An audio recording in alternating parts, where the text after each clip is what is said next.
BMW M3 E30, retour sur la M3 préférée des puristes. La première des BMW M3 est arrivée il y a 38 ans déjà. De la Audi quattro, en passant par la Mercedes 190 Evolution et la BMW M3 E30.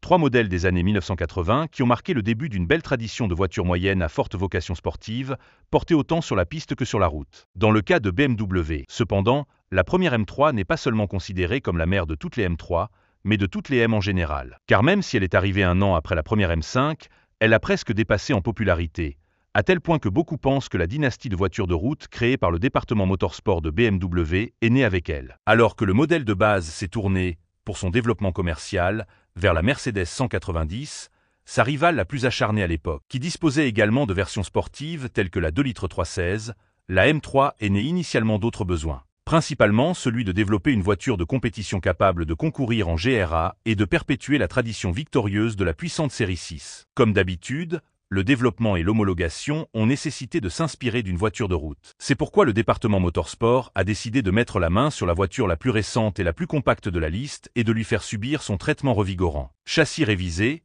voie élargie soulignée par des ailes élargies et modification de diverses autres parties de la carrosserie, y compris le couvercle de malle de coffre, avec l'ajout d'un aileron et les piliers arrière, et bien sûr un moteur de course. Le moteur 4 cylindres était basé sur un moteur de Formule 2 de 2 litres, mais la cylindrée était portée à 2 litres 3, en partie pour lui donner la fiabilité nécessaire à un usage routier et surtout, une nouvelle culasse 16 soupapes, la première à apparaître sur un modèle de la dynastie à laquelle appartenait la série 3. Avec ce traitement, le moteur délivrait 200 chevaux à 6750 tours minute et seulement 5 chevaux de moins dans la variante catalysée, ce qui était suffisant pour propulser la voiture. Pesant seulement 1200 kg et équipé d'une boîte de vitesse manuelle à 5 rapports et d'un différentiel à glissement limité à 25%, jusqu'à 235 km/h avec un 0 à 100 km/h en moins de 7 secondes. Introduite en 1986, la M3 n'a réellement commencé à être livrée aux clients que l'année suivante, car la production était laborieuse et les volumes limités. Une demande plus forte que prévue a fait le reste,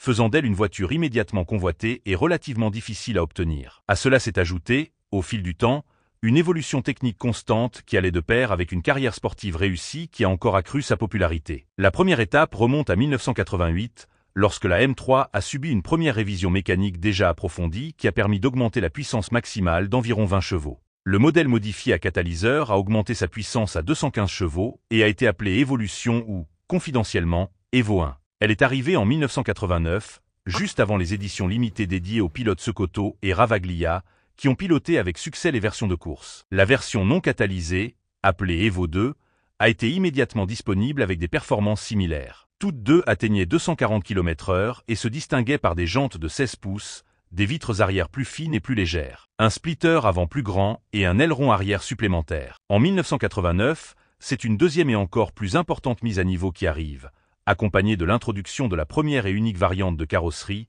la M3 Cabriolet. Basée sur le modèle décapotable mais équipée du moteur moins puissant de la première série M3, le moteur de 200 chevaux, qui était néanmoins suffisant pour l'amener à 228 km/h. Sur la base de l'un d'entre eux, le département motorsport a construit une pièce unique, un pick-up utilisé pour transporter des composants à l'usine de Garching. La coupé, quant à elle, a connu une nouvelle édition limitée de l'évolution, rendue nécessaire par la nécessité d'homologuer une nouvelle version de compétition. La Sport Evolution, également connue sous le nom d'Evo 3 par les passionnés, était dotée d'un moteur porté à 2 litres 5 et 238 chevaux, à 7000 tours minute et de détails distinctifs tels qu'une grille de pare-choc agrandie et des phares anti-brouillard remplacés par des entrées d'air pour mieux ventiler les freins, un splitter avant réglable et un aileron plus grand. La M330 a été produite jusqu'en 1992, alors que l'entreprise avait déjà presque terminé le développement de sa remplaçante basée sur la 36, cette fois un vrai coupé, et avec 6 cylindres, avec un peu moins de 18 000 exemplaires, dont environ 780 cabriolets.